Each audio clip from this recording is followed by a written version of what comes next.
back to Block TV. Today we are joined by Bruce Fenton, CEO of Atlantic Financial. Bruce, thanks for joining us. Thanks for having me. All right, now Bruce, many aspects of our life has been disrupted by the coronavirus pandemic, but one that could really affect us, but that I don't think most are able to see or thinking of, is the highly complex food supply chain that gets the food from farm to our mouths in the United States. And you've been, leading the charge in focusing on this. Tell us a little bit about that. So food supply is a really big deal.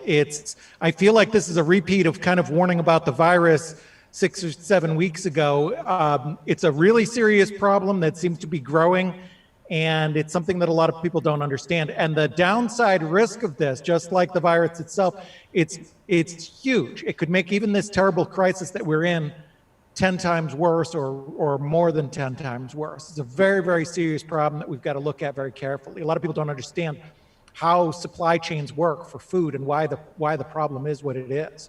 Mm-hmm. Now, one of those factors that people might not know of is that there actually are different supply chains for commercial sectors and for retail grocery sectors. As in, there's a supply chain specifically for restaurants and those type of places that can't really that are kind of the restaurants are closed. No one's going out to eat, but they can't redirect that food. Or they're having trouble redirecting that food to grocery sectors that need it now. What actions can either the public sector take right now or the private sector to kind of fix this issue? Yeah, that's a big problem. So a lot of the food goes to restaurants or institutions. It goes to schools and other places, and all of those are pretty much shut down now. So the supply chains are quite different. Sometimes there's entire chains that go from the farm through the processors, and certainly the distributors are very, very different. So it's not easy to just simply switch it over. There's all kinds of issues with packaging and processing. It's mainly the processing, particularly when you get into meats and things like that. It's a lot of work to it, and it's not something you can just simply and easily change. There's also regulations involved. So what I would urge is everybody to look at this problem and be worried about your own food supply. But if you're a restaurant, try and immediately, like today, try and convert to being able to carry more volume and change your products around so it looks more like groceries, pre-made meals, bags of food, this kind of thing. That's probably more economical and probably a better business model anyway. Depending on the government, there's different governments that, like everything, they have, unfortunately, their hands in everything, and that causes a lot of issues with this as well. That's why you're seeing milk in the United States being dumped out, while meanwhile there's other people waiting in food lines who can't get enough milk. It's a real problem, and it can't be underestimated. It sounds like it's something easy to fix, but it's not. It's just like the supply chains for other complex things. We think of electronics and stuff like that, where one piece of the supply chain breaks, the whole system breaks. That's kind of what we're starting to see in the food supply market. Hopefully this is preventable, but it's really, really urgent that the whole world, or especially the countries where this is affected most, get to work on this right away.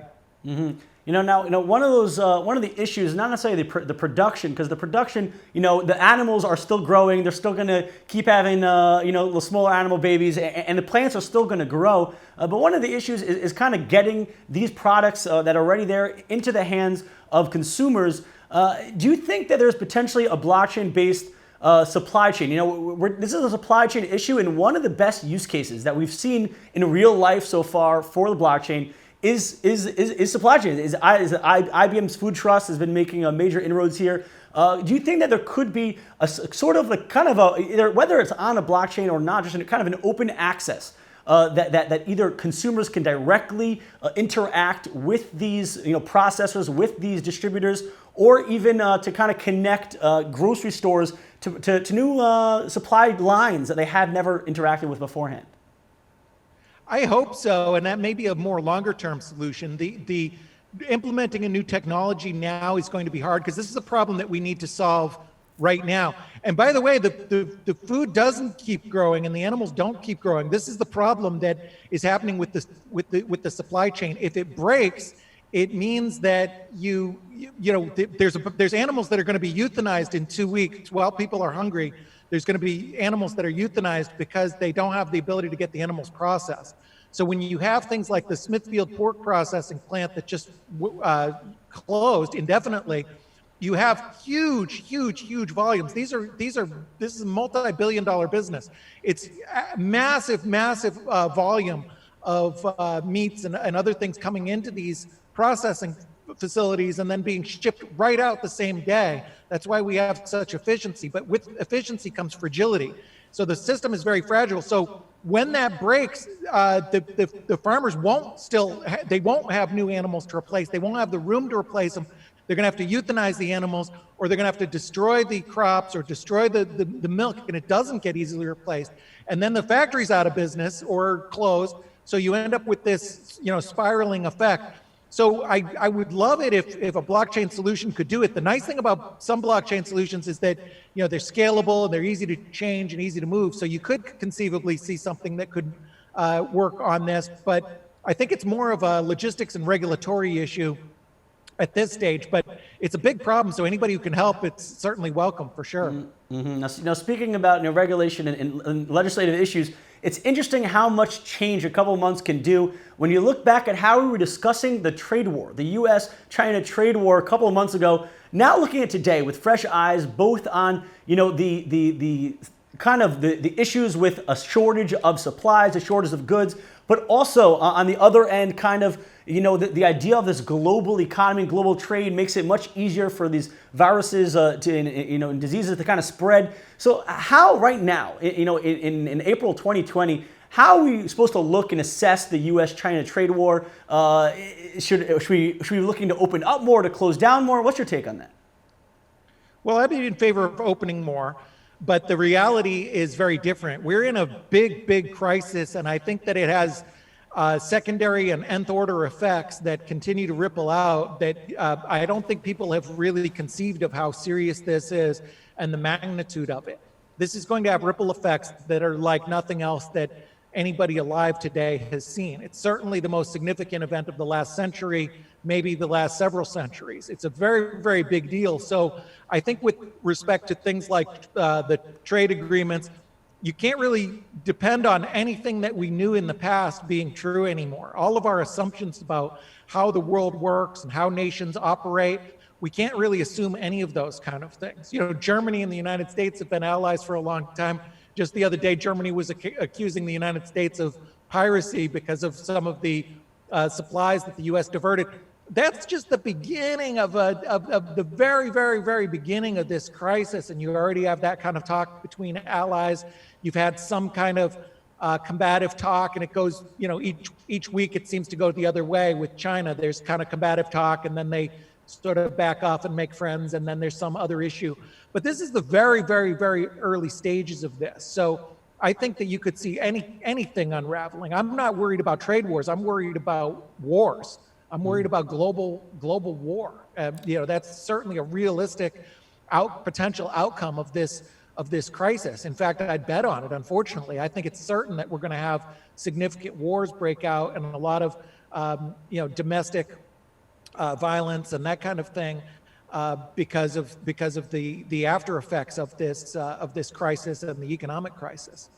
Now, what do you predict being that main cause of that global war? Will it be that just some countries will be hit harder and be needing more and try to grab, fill that need with force, or just kind of a bad blood like you mentioned, where the U.S. kind of diverted supplies meant for Germany, and that's just opening up rifts?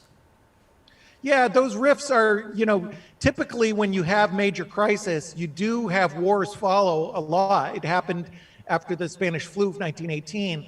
And it's a combination of a lot of things. It's broken supply chains, it's people starving, it's civil unrest. Politicians ultimately want to protect themselves. They want to protect their own life in the countries where, in many countries, they'll end up hanging from a noose if they don't fix things, or at least be perceived as fixing things. Or, the other thing you're going to see is a heavy-handed hammer come down.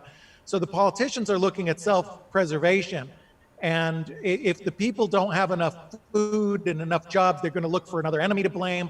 There's a lot of the kind of things that we've seen happen many times in history where politicians look for somebody to blame, or they change things around in a way to appease the domestic market, but it causes international conflict. And the fight over resources, with all of this money printing and the government just giving away phony fake money, there's nothing backing it at the end of the day. So they either have to seize the means of production and become socialist, or they got to seize somebody else's means of production, which is what historically most countries have done in these kind of times. They just invade somebody else who has resources. They don't say it quite so simply. There's always some sort of excuse. But that combined with, I think people are very angry and there's going to be a lot of pent up rage. There was riots and stuff before this happened. If you remember, right before the virus, there was 3 or 4 major issues of civil unrest around the world. So those issues didn't go away. They're going to come back, and I think be amplified, and they're going to appear in other places. So the domestic civil unrest ties in with the global policy, and that ties in with war. And when you have very depressed economies and loss of jobs and people angry and all of these other factors, it doesn't make for a good mix in terms of peace. Mm-hmm. Now, you did mention there the government, printing, let's say, endless money or money that isn't necessarily backed. I know your thoughts on the bailout as a concept. You're against it. You spoke about it last time, but there have been reports about just poor execution. What is your take on just the bailout's execution of their desired goal, with small businesses having trouble to even access some of the liquidity that was put out there? Yeah, it's not a surprise. Everything the government touches tends to break. I don't know why people don't get this after decades and decades of experience. You would have thought that the last 8 weeks would have told us government doesn't know what they're doing. You wouldn't trust the government to walk your dog. You just wouldn't. If they say, hey, the government's going to, you'd say, I don't know about that. How does it work? Who's there? You wouldn't trust the government to wash your dog. So why do we trust the government to have all of these vast powers over life and death? They're just terrible at things. From the Department of Motor Vehicle Registration to paying your taxes, it's very inefficient. And the reason is because the world is a complex place, and it doesn't lend well to have centralized bureaucrats in one place saying, I think I know what the price of this should be, and I think I know what the Uber policy should be. They don't know what they're doing. The people who do know what they're doing are the people who are actually participating in the economy. And this becomes particularly obvious and particularly easy to see when we have a crisis, because the big errors that the politicians make, and we're seeing it in California and elsewhere, Michigan, they've banned seeds, they've banned you from buying gardening equipment. California has, banning people from walking on the beach alone. One of the mayors just said that they're changing the policy. They're putting a price cap on deliveries. People are charging more for deliveries because it's more dangerous now. I wouldn't want to be a delivery person right now, and we're getting deliveries, but I'm paying extra and giving tips because I think it is dangerous. So for California governor or mayor to put a price fix on that, price cap, means that economy is going to be broken. Less people are going to do it, which means less deliveries, which means things grind to a halt. So it doesn't surprise me at all that the government is handling the bailouts in the same way that they do everything, which is very, very inefficiently. Mm-hmm. Now, speaking about the private sector coming in to pick up the slack, I did see that you posted on Twitter about your friend working on an app that can actually diagnose or attempt to diagnose COVID-19 after just 30 seconds of talking into the phone. Can you tell us a little bit about that? Yeah, it's super interesting. I would definitely encourage people to take a look at that thread because they're making a call. They're looking for medical personnel and volunteers who have been tested positive, particularly medical personnel. If they have an access to a lot of patients who've been tested positive, they need voice sampling data. And what they've figured out is through using lossless compression, very high grade voice analytics combined with AI and machine learning, they can detect these very, very, very minute changes in voice pattern and detect people's health situation. And this is technology they've been working on for a few years. The app predated the current crisis. They were trying to use the app to diagnose other medical issues. So they already had this science. And then when COVID came along, they said, hey, wait a minute, we have this science that can detect medical issues. Can we fine tune it to detect this specific one? And they believe that they may have done that. So they need more data. And that's very exciting. I mean, that kind of solution is exactly what we need. There's something where if people had a pretty reliable test they could do through an app, we'd have much, much, much better data. And we've been flying blind on this a lot with non-existent or very bad data, and we're now seeing how much of a problem that is. Mm-hmm. And if things do continue at this pace, where there isn't a major breakthrough like this app, or vaccine hitting market, if things are continuing in this flatten the curve, test, lockdown, when do you see at least in the United States, the government's raising the lockdown and business starting to continue as usual? It won't continue as usual, but I think that we're going to have significant change. It's completely unsustainable to continue like this. There's not enough money and there's not enough production in the world. The government can only print so much. There's not enough to go around when you have a bunch of people who were supposed to be at work are not working. It's a real serious problem. So I think no matter what the situation with the virus is, unless it turns out to be far, far, far worse than the worst estimates, and that doesn't seem to be the case, I think we have to look at smart and nuanced policy. I'm not in favor of the lockdowns at all, but I am in favor of voluntarily staying home and voluntarily doing as much as you can. But the nuance is in that if you make blanket, ham-handed statements and say, all businesses shut down, that causes other issues which could be even worse, where farms aren't working and food supply isn't working. So I think we need more nuance. If somebody is a solo practice, like one of the accountants and lawyers that I work with, they have solo practices. There's no reason they shouldn't be allowed to work. There's no reason that somebody on a shift work where people can stay away from each other and properly distance, that stuff needs to be allowed for our world, not just our economy, but our world to continue working the way that it's supposed to. Otherwise, we're going to have a lot more misery than we would from just the virus and the health effects alone. Mm-hmm. Well, Bruce, it's really a crazy time to be alive, and thank you for taking the time to kind of make it a little bit more clear in these really, really wild times. Thank you, Bruce, so much for joining us. And for all our viewers at home who want more on blockchain, crypto, and tech news, make sure to check us out at BLOCKTV.com.